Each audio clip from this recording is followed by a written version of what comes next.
Got to start playing a different game. The different game is one where we've got less match fixing. This is one that you can actually be winning. And this is the one where we actually acknowledge that, Phoebe, you've got your issues. I've got mine. The person down the road's got theirs. That in itself is enough to show that we're playing the wrong game. And the game is actually that one that we acknowledge each other's problems. They might be unique to each other, but the fact that we've got them, that's what brings us together, and that's what actually makes us human and connects us. If we can start to play that game and give each other a bit of leeway, that we don't have our shit together all the time and we're not perfect, then we get to start to open up conversations. Like it starts with, are you okay? Because that's what we've been taught. Welcome to the Inspired to Thrive podcast. I'm your host, Phoebe Lay, and in each episode, I will be sharing with you insights from either an inspiring person or myself to help you thrive and shine online and in person. We talk about all things marketing, relationships, money, business, growth, mindset, and more. So thanks for tuning in, and I look forward to seeing you inspired to thrive. When was the last time someone asked you how you were really feeling and you told them the truth? I'm Phoebe Lay, and today on Inspired to Thrive and Shine, I'm sitting down with Jack Davis, founder of the Australian social movement and clothing brand It's Cool to Cry, which is a mental health first aid trained advocate and a man turning grief into a revolution. After losing his girlfriend Elle to suicide in 2014, Jack tried to shut down his grief, stop therapy, and get on with it. But suppressed sadness doesn't disappear. It became anger, strained relationship, and years of struggling. And when he lost another loved one to suicide, Jack realized mental health doesn't discriminate and silence kills. And today we are going to be having a really brave, human, and necessary conversation about why not only is it okay to cry, but it's safe to as well. So let's dive in. Here's Jack Davis. Hey, Jack, Hello, welcome Phoebe. to the show. Yay, that's quite an intro. Well done. Thanks very much. Thanks for having me. It's great to have you on, and thank you so much for sharing your story with us. And you've been through a lot, and this is a topic that a lot of people scratch the surface of, but we're going to try and do a little bit more than scratch the surface.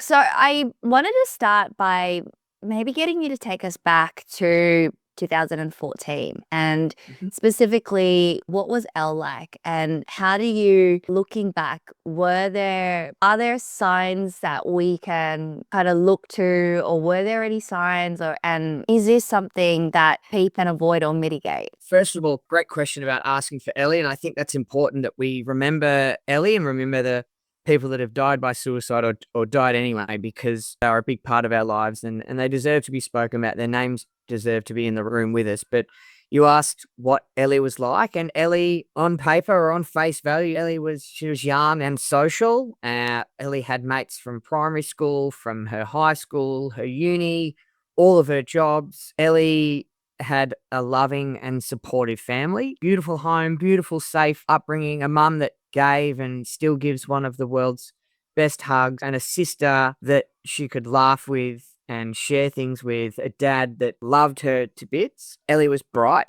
Ellie was educated. She was about to finish a double degree, and she was a caring person. She was about to become a high school teacher. And we see those things as being the foundations of a happy and healthy life. Unfortunately for Ellie, those things started to not matter really quickly. And you asked about signs, and I take signs as before Ellie was sick. And when Ellie was sick, she was, unable to leave the house. She didn't have the strength or motivation to get out of bed or have the shower. So we knew something was wrong then, obviously.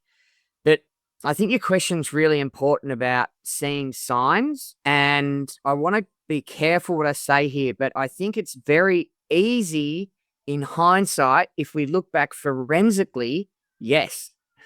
But to catch this in real time is very, very difficult. And I'm not just using my experience with Ellie, but I'm using my experience with a mate of mine that died by suicide 18 months ago. And just like Ellie, Bo, on paper, had everything that was the foundations for a happy and healthy life. A great job, a family of his own, a beautiful upbringing of his own. He had enough money to live. He had career progression. He was social. He was funny. And then Bo got sick, or Bo was sick and he was able to mask and hide it for a long time for us, or however long it was. And then when he dies, we look back and we go and uncover what those things meant when Bo was organizing something to do with a dog or finance. And the same with Ellie. We can look back at maybe Ellie's life and try and pinpoint things where she was hurt or hurting and needing help. So I think what's important to acknowledge here is that their pain was real, but also equally as real is the shame and the stigma and the guilt and the fear of judgment that must have been carrying with them as well, that they weren't able to put their hand up earlier and they weren't able to ask for help earlier. And I think that's a really important thing to remember for all of us, is that we don't have to wait until a crisis point or the shit to hit the fan.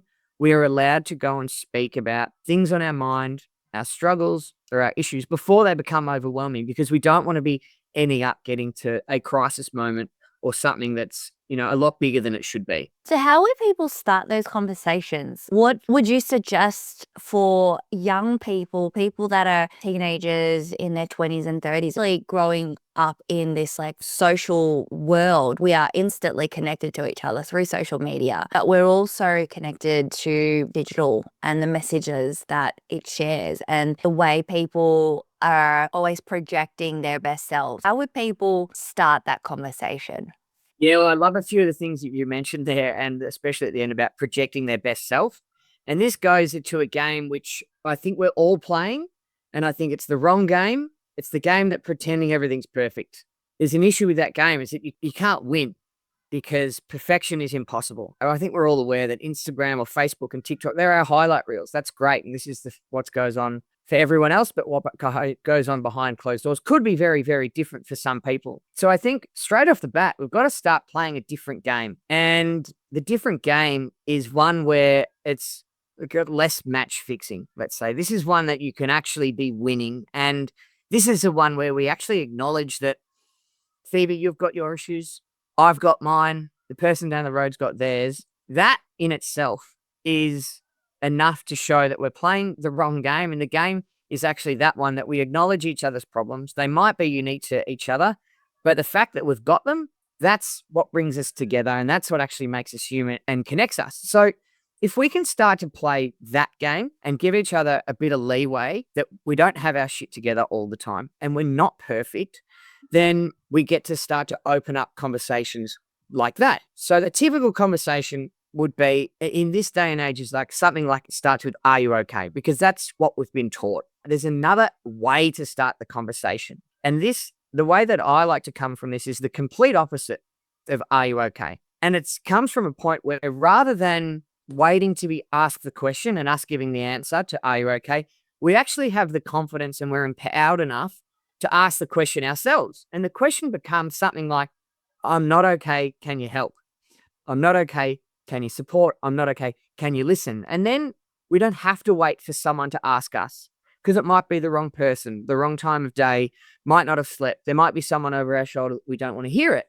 So we get to then control the conversation. We get to then make the call of action way faster, and we get help the quickest way possible. And that's by asking for it. So may or may not answer your question there, but the best way to start these conversations is by starting a game I like to call vulnerability dominoes.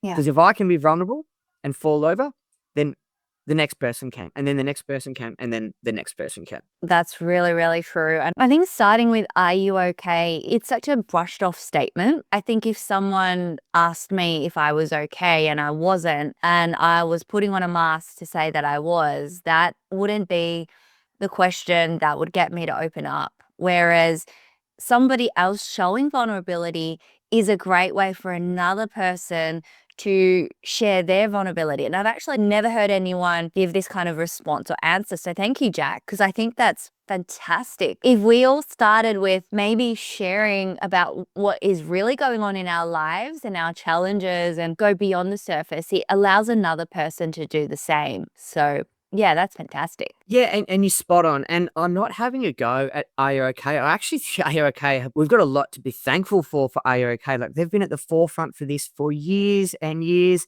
and their messaging has changed now to Are You Okay? Any day, and the resources on their website are brilliant.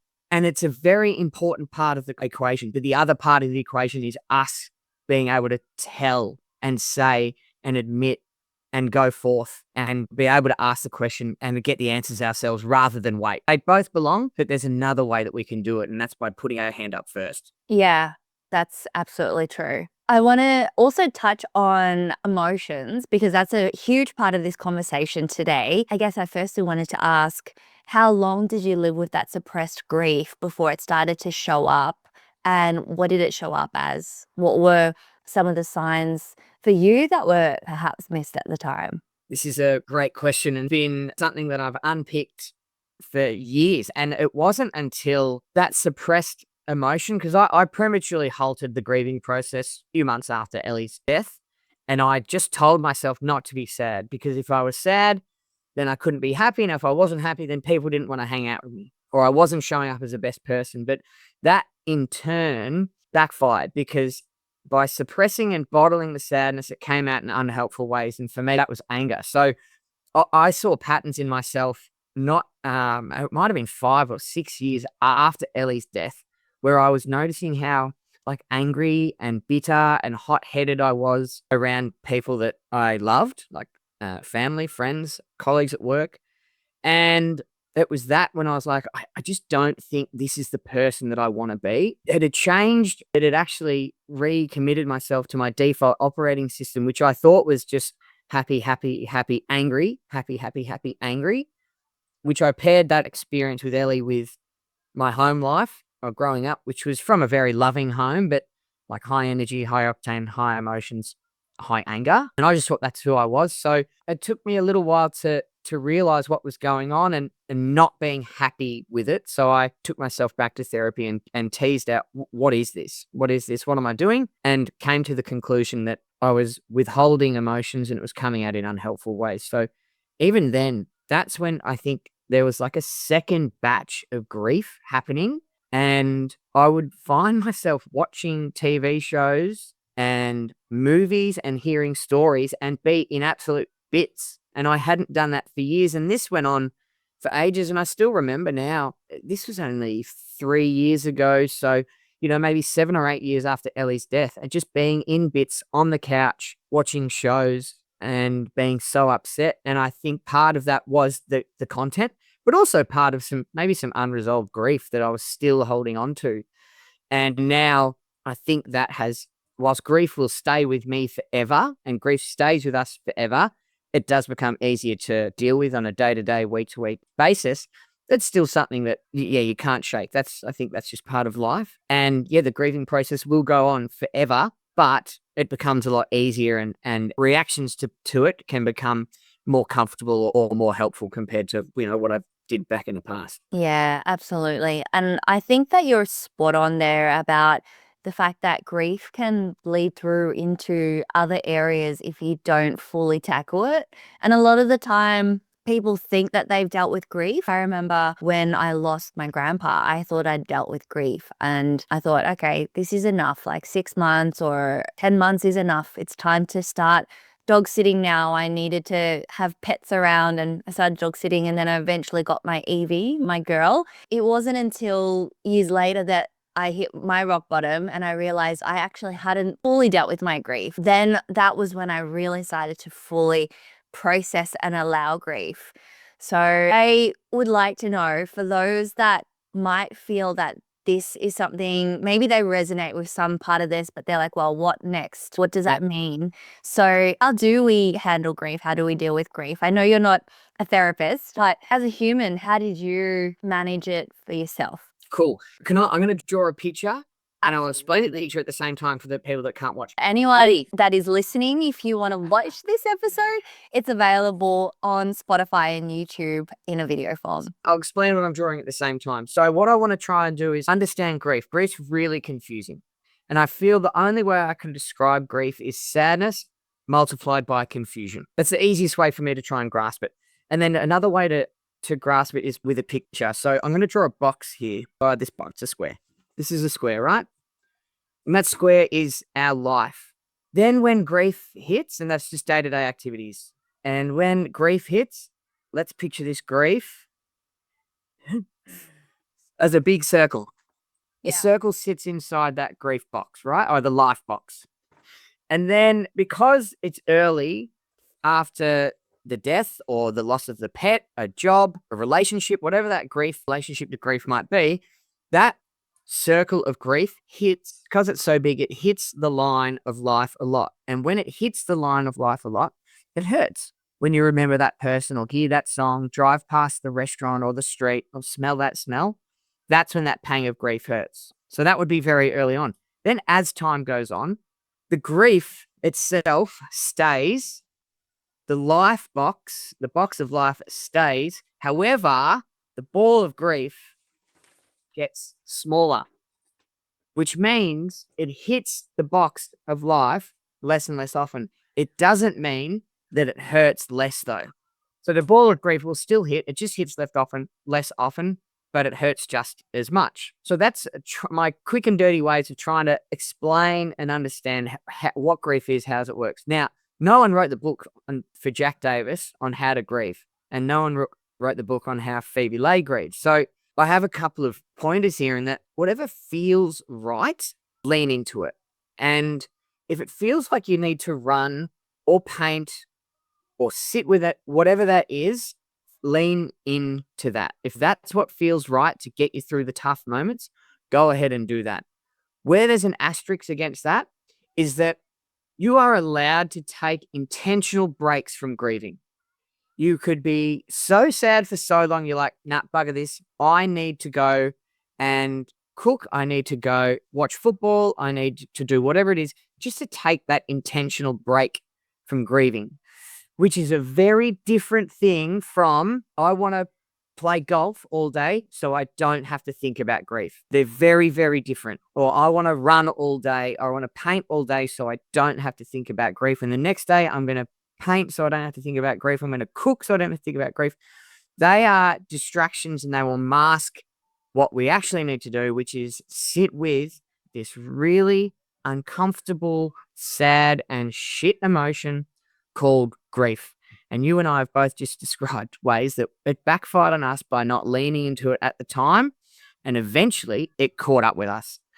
So my advice to myself, it's not to anyone else, my advice to myself when any grief will come about, it's about sitting with it and having to go maybe one step back to go 2 steps forward. And that's how I would deal with it. Absolutely. I love that. Thank you so much. That was such a firstly, that picture really demonstrates the fact that when grief hits the edges of life, it definitely, that pain is still maybe less intense. You mentioned the frequency is less, but I think the pain can also be less as well. I do think that the pain of grief does eventually kind of subside from my own experience of grieving. But I definitely agree that you need to take grieving in a healthy way. Like if you aren't able to stop crying and you're starting to really affect your nervous system, then yeah, taking some breaks is really important. And you mentioned cooking. I think cooking's a fantastic way of connecting to ourselves and connecting to the present moment and taking ourselves out of our heads. I definitely think that art, painting, museums, travel is a fantastic way of grieving as well, because it gives us time away from our usual norm. And I think sometimes it gives us a really good opportunity to just step away and be alone and just process and be in nature. So yeah, lots and lots of fantastic examples there. Now, you have since started a business called It's Cool to Cry. It's actually not a business, it's a social enterprise, which is a very cool social enterprise. I wanted to talk about where that name came from and what it actually means to you and what you guys are doing. Yes, this is a good question. The name, it wasn't my first pick. It was second or third. I think I originally picked like the Crying Club and I got really excited about it. I almost had t-shirts printed and then I searched on Instagram that someone had already taken it. But I'm very happy that someone had already taken it, because this now, as cool as the Crying Club was about being a collective and being together in a community, I think It's Cool to Cry is by design. This is everything has been done on purpose with this name, and the name isn't about being like, oh, crying is cool. That's not what it is. There's an element to that. But the main part of this name is that it's cool to cry, as in what I'm doing here is encouraging people to have conversations about their mental health. And if you end up crying, that's cool. Cool. Yeah. that it's absolute permission to cry. And it's not forcing you to do it. But if you do, who gives a shit? It's okay. It's cool. Go ahead and do it. And there's a lot of scope between crying and just starting a mental health conversation and just getting something off your chest and venting to a mate or whatever that might be. So there's a whole range of conversations we can have before we end up crying. And if you cry easily, like me, sometimes it doesn't matter. Like, it's okay. This is permission to be able to do it and own it. So that's where the idea of name came through. I'm also a sucker for alliteration. So there's a bit of cool to cry there. Love the C's sort of working in harmony there a little bit as well. But similar to my explanation then of why it came about is like, we get told man up, toughen up, chin up. And whether you're male or female or any other gender, like there are other ways that we've been told not to speak about things. I don't want to be a burden. I don't want to be weak. No one will understand me. My problems aren't important enough. Positive vibes only. All these things that some we've inherited for generations. And they served our parents. They might have served our grandparents, but they don't serve us anymore. So what it means to me is that we don't have to keep peddling the same shit we've heard over and over again, because it didn't serve our folks and it doesn't serve us now. So why are we doing the same stuff over again when we know it doesn't work? And it's the same reason why I come at a different angle from Are You Okay? We've got to start thinking a bit differently about what we've been doing. And we've just got to keep coming up with ways and coming up with reasons why it hasn't worked and coming up with our own reasons why it can work. And that's why giving permission to people to go and be empowered and confident and do these things and have these conversations, that's what it means to me, is like, give people the right to do it, including myself. And we'll know it becomes a winner is that rather than when people speak up and it's called brave, it actually becomes normal.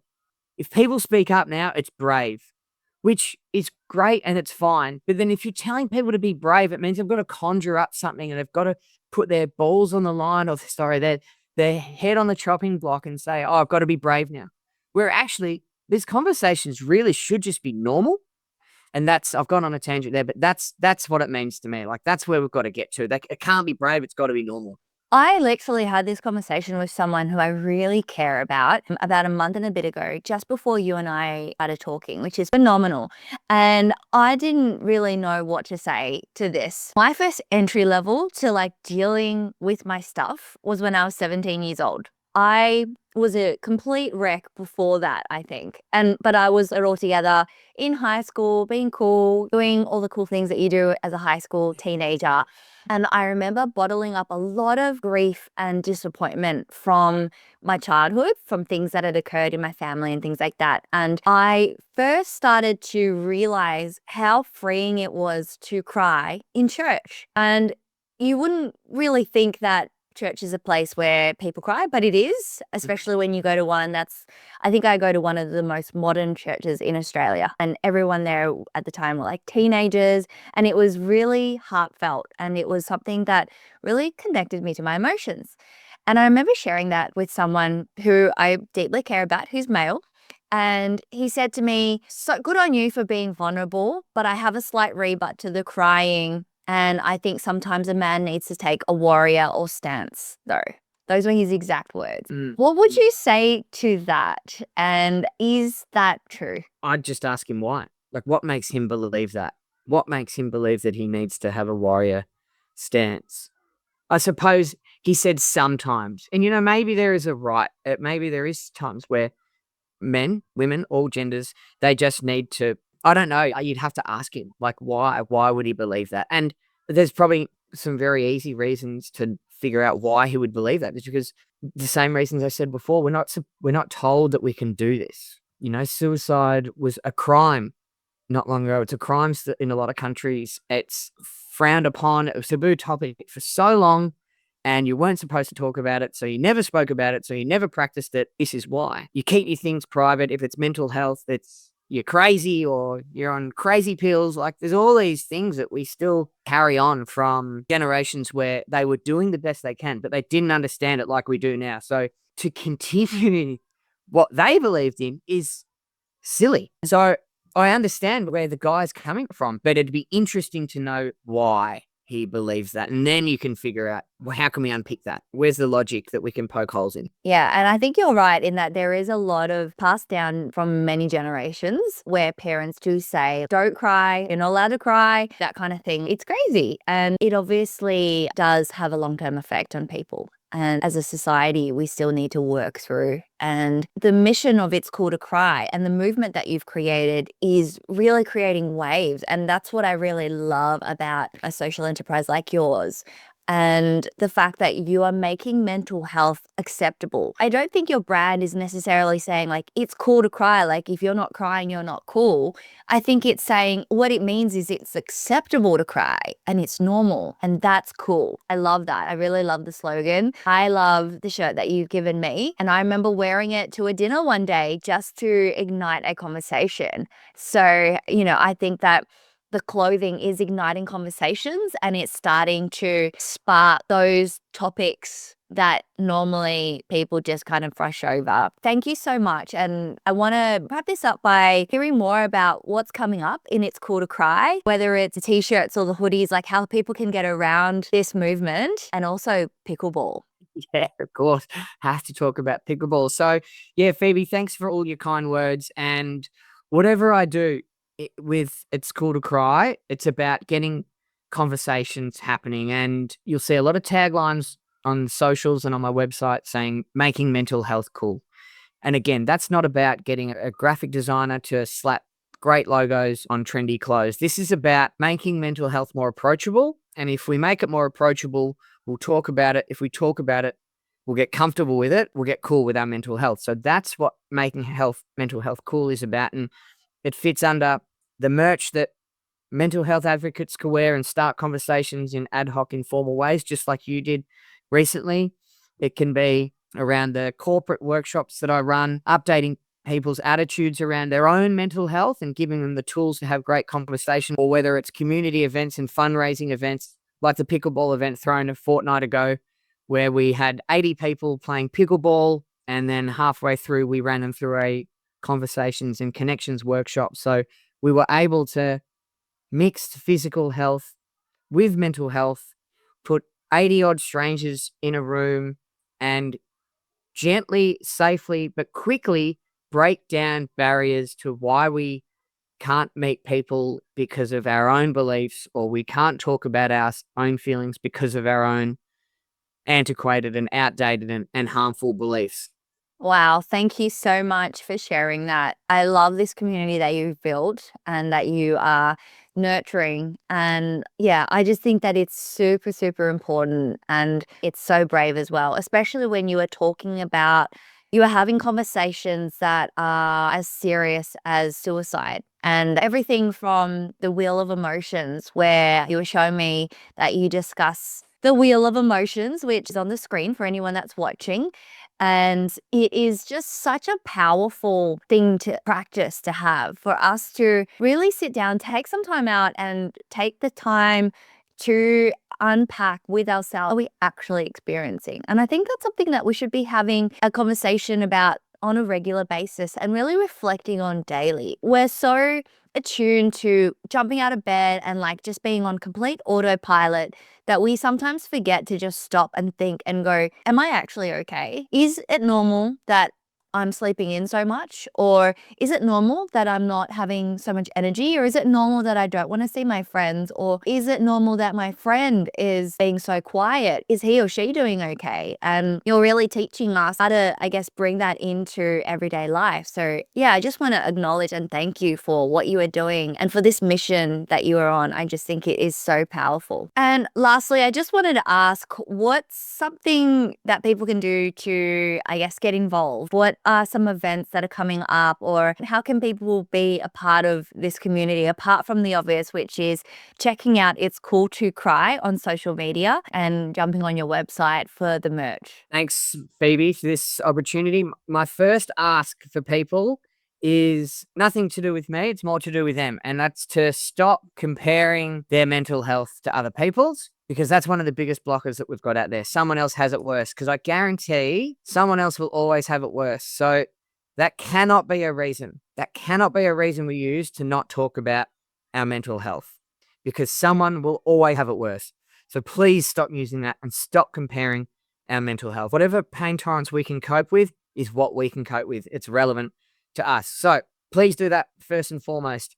I've just realized that I've got a friend's, his social enterprise hanging up here. It's a community down in the Mornington Peninsula called Yeah Man. If you're down in the Mornington Peninsula, go and have a look at what Ben is doing down there for the community. It's growing something very, very special down there. So please go down there and get that. And if you want to be part of It's Cool to Cry and what I'm trying to do, please just follow us on Instagram, sign up to the email list. Right now, I'm in a bit of a holding pattern, waiting for something in early 2026 to arrive, which I can't announce just yet, but please just stick around, make some comments on Instagram posts or Facebook posts. Call me out if you think it's bullshit, and let's just start the conversation and keep the conversations going. And that's the way we're going to make mental health cool. Yeah, absolutely. I love that. Thank you so much. So guys, yeah, check out It's Cool to Cry on social media, and make sure, if you can, share this episode with your friends and your family if it was something that you think would be helpful, or if it resonated with you.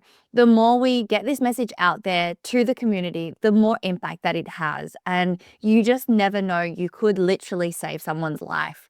And it's a really easy way to share as well, without it being confrontational or like awkward and weird. It's just like, hey, this was really cool. Like, check this out. So it could be something that's just done really, really smoothly, and you just never know that impact that you could have on someone's life and the ripple effect of everyone that's connected to them as well. So yeah, Jack, so good to have you on. It's been such a pleasure to chat with you. So great to meet you as well. And thank you for all that you bring to the world and what you are doing. It's incredible. Thanks, Phoebe, and just thanks for putting mental health out there. It made my day, and hopefully we've helped a few people along the way as well. So thank you very much, Phoebe.